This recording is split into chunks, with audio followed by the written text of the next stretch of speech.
or the afternoon. And I believe it's Mariah Yelenick will be presenting that. Mariah, yes. Mariah, thank you. Yes, so I will go ahead and share my screen.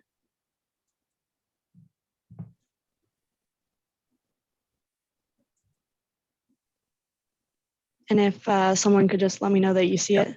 That looks good, Mariah. Take it away. Awesome. My dog just decided to demand my attention, so hopefully she doesn't make too much noise. Okay, so good afternoon, everyone. My name is Mariah Yelenick. I work at MITRE as a data scientist.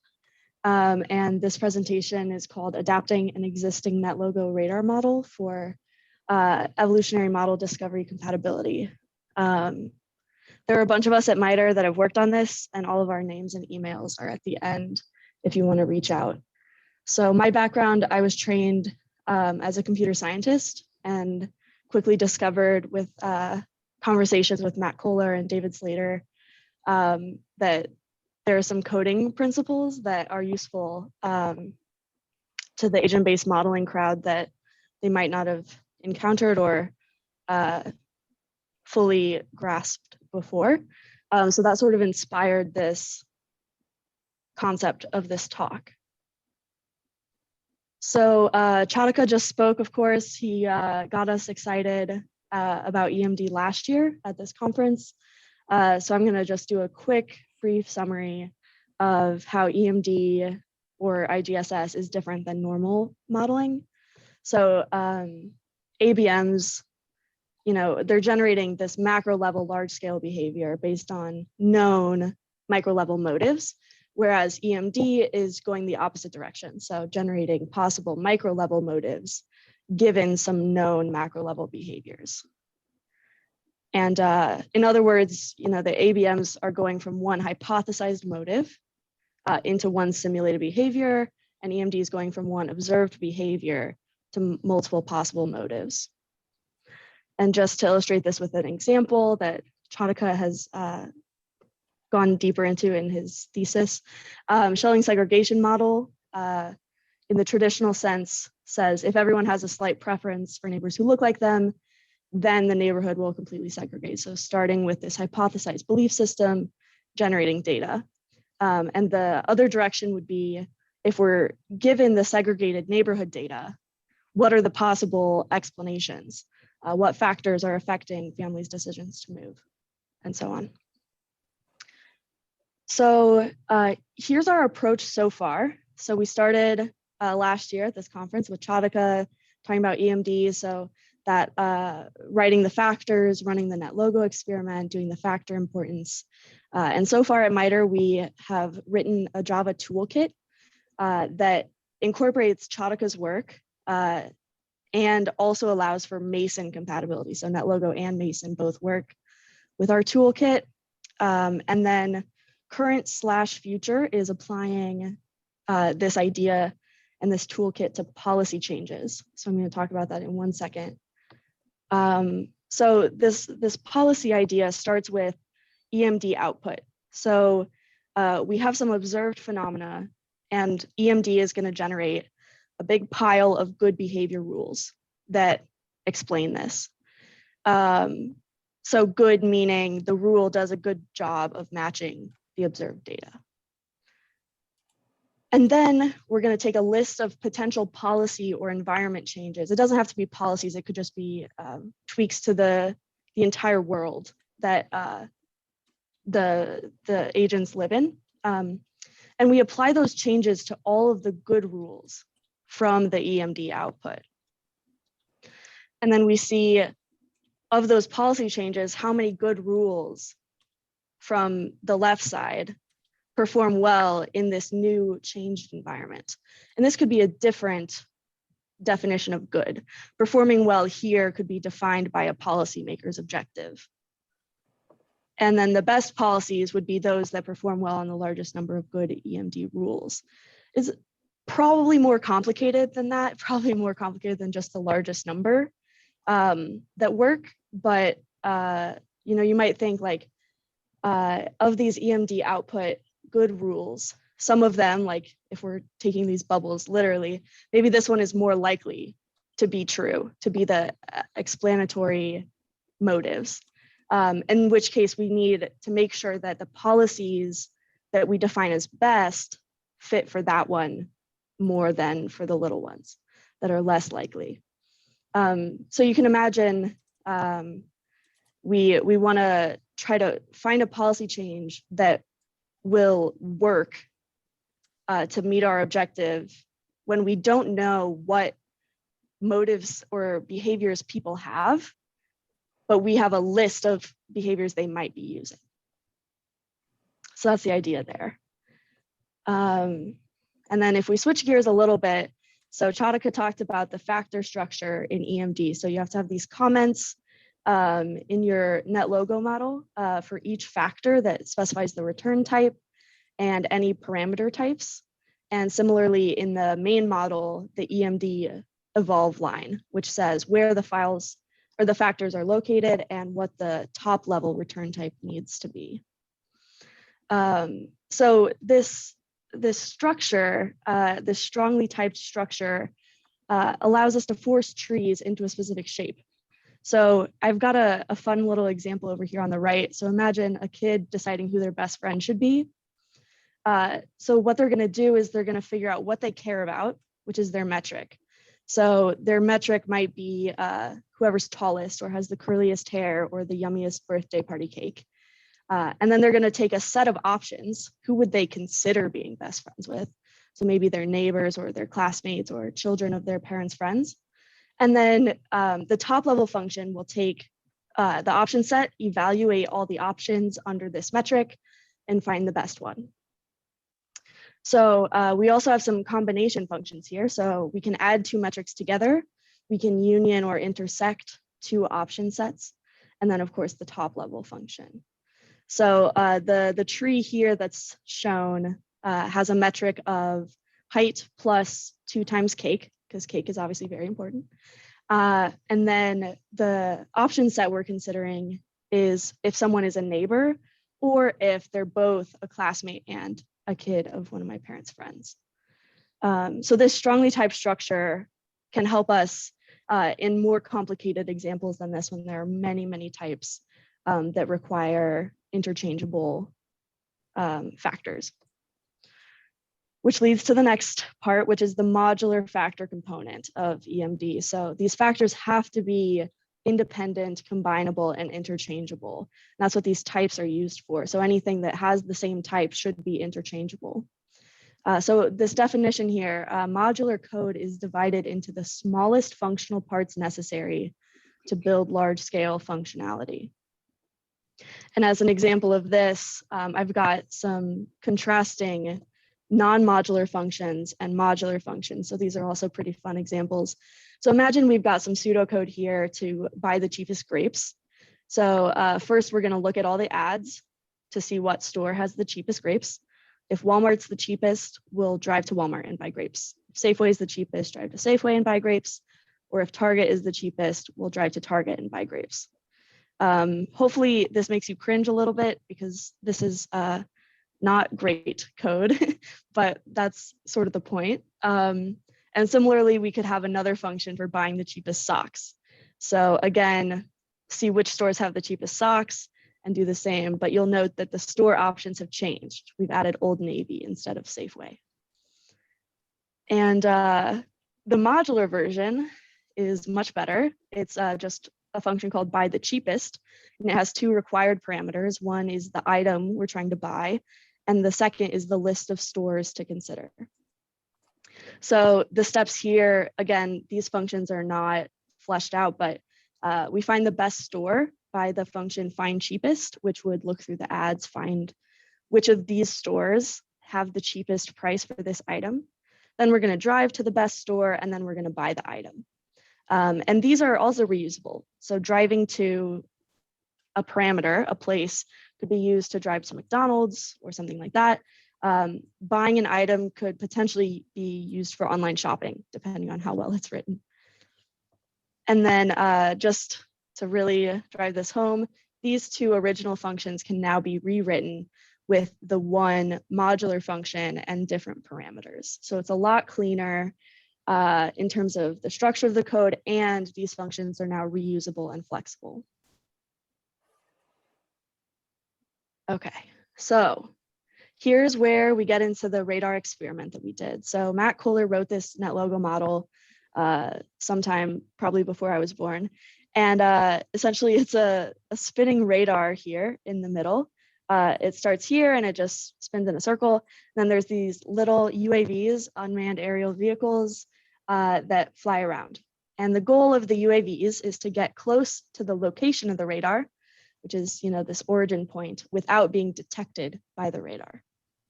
And this is the general code structure here in the yellow box. So all the sensors update to figure out, can the radar see the UAVs? Can the UAVs be seen? The UAVs figure out if they need to change their direction or their speed. They move a little bit, and then they update how far away they are and how much radiation they're getting. So those are our metrics here. And so here on the left are some non-modular factors that Matt Kohler had in the original NetLogo model. I just put them directly in here.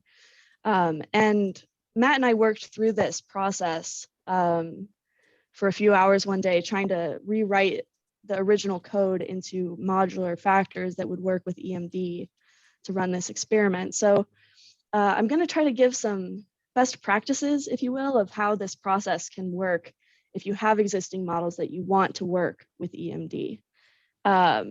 So the first thing you'll notice, these two functions are speed up in radar and slow down in radar. So they're very similar. The only difference is one of them does fast and then slow, one of them does slow and then fast. So the first thing we noticed is that they both have an if-else structure, which is highlighted in yellow. So we created a factor called Boolean speed choice. It takes in 3 parameters, a condition, so a true or false, and 2 speeds. The first for if it's true and the second for if it's false. And it returns the speed that depending on the condition. So pretty simple structure here. The next part we noticed was the same, was these options to fast speed and slow speed. So we created factors to speed up and slow down, which take in a speed, multiply it by a factor 1.1 or 0.9, and return that new speed. You'll note that these are all reporters here. I'm not sure if you can see this. Let me, so this box over here has a little note that although modular factors are reporters, so they can send information up and down the tree via the parameters and return types, whereas in the original version, they were actually changing the speed each time. So there was no way to multiply this by a factor. If you wanted, this was set. So that's going to be helpful for designing good factors for EMD. We also see that both of these factors of the original check for if I'm being irradiated. So that's my radiation strength greater than 0. So we create a condition that says, am I in the radar? And finally, we have to know what my original speed is in order to speed up or slow down. And once we have a few of these, we can start brainstorming return and parameter types. So far we've used speed and condition as our only types. So then we might say, what other speed and condition functions might be interesting? Maybe having a random condition that is half the time true, half the time false, or checking if a speed is below or above a threshold. So with our new modular setup, here's how we could rewrite speed up in radar here in this new yellow box. Seems pretty tedious, but this is all automated by EMD. And the big benefit of this is that EMD can make tons of combinations. So here we only had 2, and here we can make tons. As many as you want. We can make really deep trees. We can say, if I'm in the radar, then keep my speed the same, otherwise slow down. And many other examples like that. So here are a couple new ones that we later added, so the random condition, as I mentioned, but also we can jitter our speed, which I sometimes call wiggling. So we take our speed parameter and add or subtract a little bit. So with these combinations, or with these new factors, we can make even more combinations. Once some of these types have been created and you have a few factors written, you can start thinking about possible total rules. So a big rule that you might think actually explains the behavior yourself, a hypothesis, excuse me. So like if the closest UAV to me is in the radar, I should turn towards them. So if we think that that is what we should do, we're going to need some new factors, finding the closest UAV. So maybe we need a new data type for UAVs, checking if a UAV is in the radar. So that parameter would be a UAV. Maybe we should even rewrite the in radar function to be generic with a parameter. We need a function for turning towards. So that requires knowing my current heading and the heading of what I'm turning towards. So we're going to need a new data type for headings. And then maybe this should even just be a function to average two headings. So take in two headings, return the average of them. And then now that we have new data types, we can think what other heading or UAV functions might be useful. For headings, we'll need one for my current heading, maybe also one to turn opposite, so 180 degrees of whatever the parameter heading is. So here I'm going to quickly blast through some of these factors. So this is actually going to show all of the factors we wrote for this experiment. So first, we've got the top level function, which you'll notice is not a reporter. So it takes in a speed and a heading and changes the current UAV's speed and heading. Then we've got some reporters that return a condition, as we talked about before. We've called the UAVs flocks. So a flock could either be one UAV or a group of UAVs, which is going to be helpful for some of the future ones. So here we've got the flock return types. So for example, you can find all of the flock mates, all of the UAVs that we can see from where we are. We might be able to return the min distance flock mate. So it takes in a group of UAVs and returns the UAV that is the closest to us. We have the speed functions, many of which I already described, but some of the new ones like median flock mate speed takes in one or a group of UAVs, finds the median speed and returns that.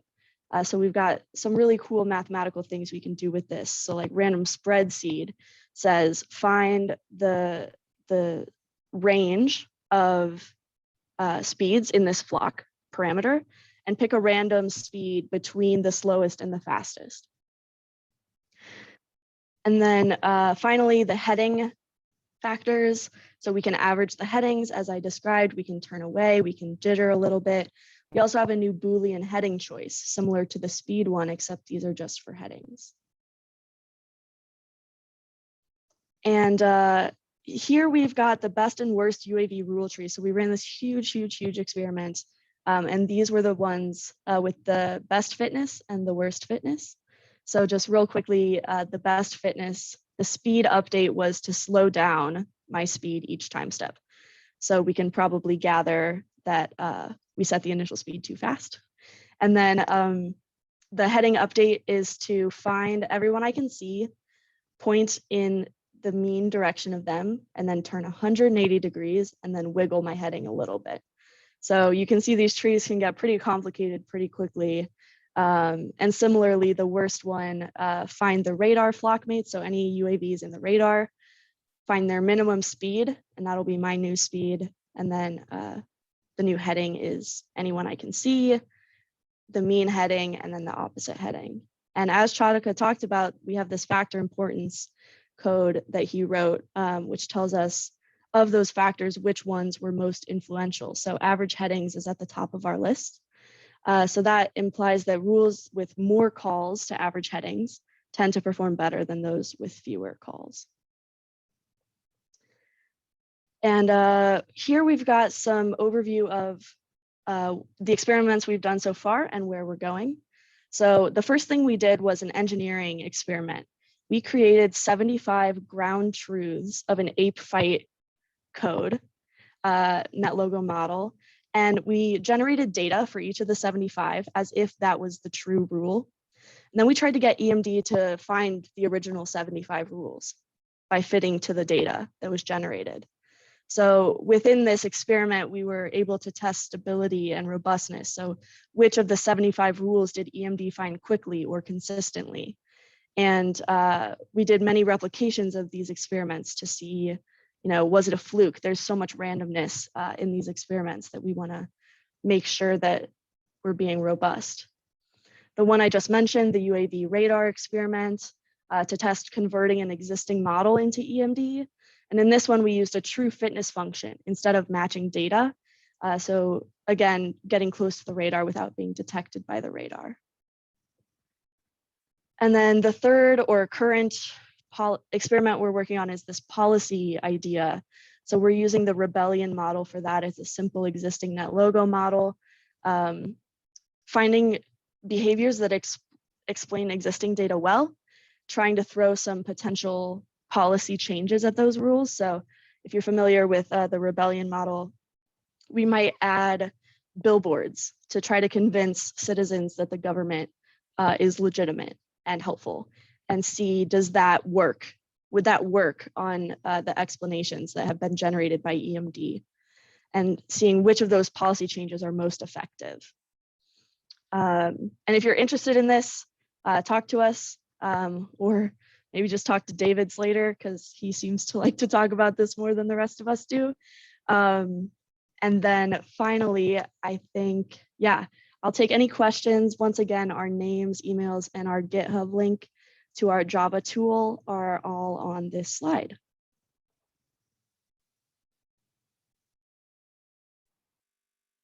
Sorry, my computer seems to have frozen for a second, but I think I'm back now. So yeah, we have time for a few questions for sure. Awesome. I can't see the chat, so if someone could I've got let me know. There's some comments about the shade you threw about Matt Kohler being old. Yes. Unsurprising. But none from me. It looks like Chanika has his hands up, so. Yeah, go ahead.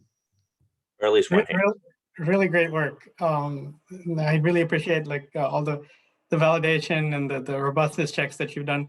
And I think you did a way better job of explaining how to use Evolutionary Model Discovery than I did. I was wondering if with the previous, with the version that you used that was available, did you run into any parallelization issues when you ran the Python version on your systems? So all of the experiments we've run have been using the Java version that we wrote.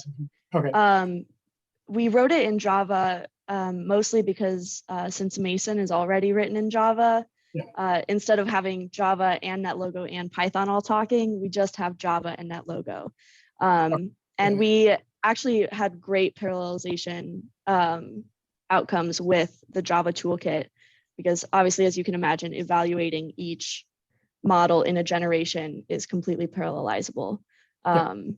So yeah, we could talk more offline if you want. I don't remember. I think we might have tried to run your code in parallel, but it's been a while now. So okay, yeah.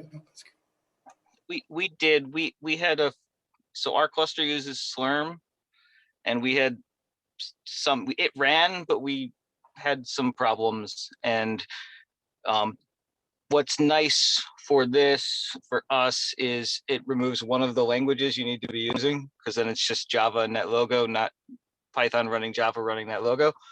So our cluster was being finicky, but it did work. Okay, yeah, because I recently. And I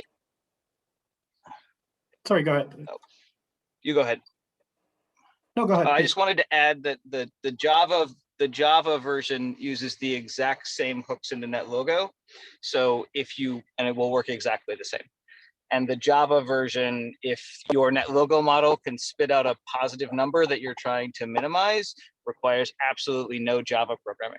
You just Gradle build the project and then it runs. rebellions and will run on a cluster or run on your machine without knowing anything about Java, which helps me because I don't know a lot about Java and Mariah does. Okay, excellent, excellent. Yeah, sounds great. Yeah, I recently made a fix to some of the parallelization issues. That's why I asked before. Yeah, thanks. Are there any other questions? Looks like Alex has a question. Yeah, no questions. Oh, one quick for Chatka. I was having problems actually, so I should have found out that fix that you. Okay, yeah, I just pushed a new version this week because I finally got time to get onto it. Sweet. Yeah, I just wanted to thank you, Mariah. I think you expanded my mind in the ways to use possible ways of using these factors, and I think it made something for my own project click that wasn't just a wall I was running into previously. So thank you. Awesome. Yeah, happy to help.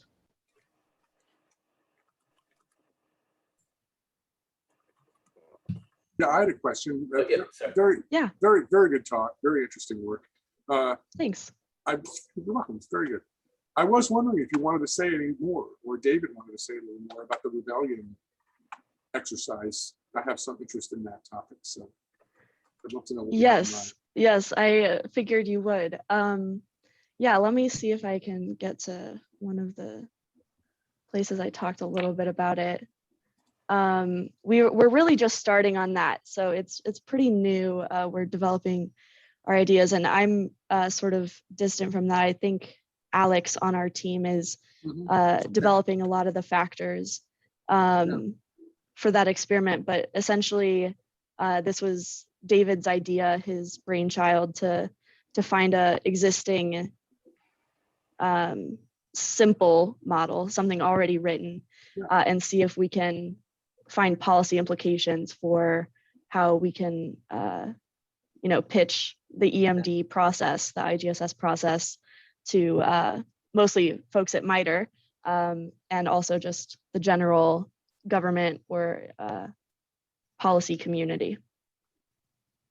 Well, good. I'd like to learn Did more. you want me to speak to it? Go ahead if you can. I can speak to it for a minute. Sure, Yeah. sure. So the goal, what I wanted to be able to show was, so we've been adding some factors to it, and I don't have the results of that, but what I want to do after we get out running the EMD framework and we have N models that are good, where we have some metric of goodness, that is, to me, goodness in this is it has a bursty rebellion pattern. So we'll have N models that can produce that. Then what I want to be able to show is, now I'm the decision maker in the country, and I've got some capital that I could spend on, let's say, increasing the government legitimacy or hiring more police officers. My hope is that by doing the evolutionary model discovery and looking at that trade-off, there'll be some of the models where it'll be some based on the behaviors that the agents have, sometime for, let's say, 60% of the models, expending my capital on making my government more legitimate is a better decision than hiring more police officers, but that's not always going to be the case. And trying to get at the robustness of that policy decision given the uncertainty of what is actually driving the decision making. That's what I think we're trying to get to, and I'm hoping that this example might get to that. Interesting. Yeah, you might want to think about whether hiring more police itself reduces the legitimacy of the government. Yeah, well, so That's true. what we've done is we've essentially we've EMDized, so to speak, that equation that the agents use for whether or not to become active. The legitimacy and grievance, and then they compare it to a threshold, essentially risk aversion. And so we've created a bunch of factors because it's an enclosed space, so we know ground truth, so we can say, all right, number of cops, number of folks that are active around me, they can, and so now we can evolve that decision logic. And then, just like David said, compare the distribution of rebellion size, the distribution of rebellion duration, and the inter-arrival time between rebellions to try to get statistically similar groups of behaviors in that space. And then, exactly as David said, can we now tweak government policies to try to cause deviations from the referent, the canonical run? Yeah, I think it would be good. There could be deviations in several directions, though. I mean, I would, if I'm interested in some. I mean, I think it's a good thing that the Arab Spring happened. I think it's a good thing that the American Revolution happened. I mean, I don't think you should. I think you should be just explanatory and neutral on sort of what causes these things, what suppresses them, what makes them spread. All of that. And I mean, if you'd be interested, I have several thoughts that might be of interest. You're exactly right. We're not trying to make the. We're saying is, are they statistically distinct, not whether they're more or less. Yeah. Cool. Great. Cool. Yeah. Speaking of and the reason I picked I don't want to deviate this conversation too much, but I do realize that we're running over time at this point. So I want to kind of give people permission to take off, especially since I need to.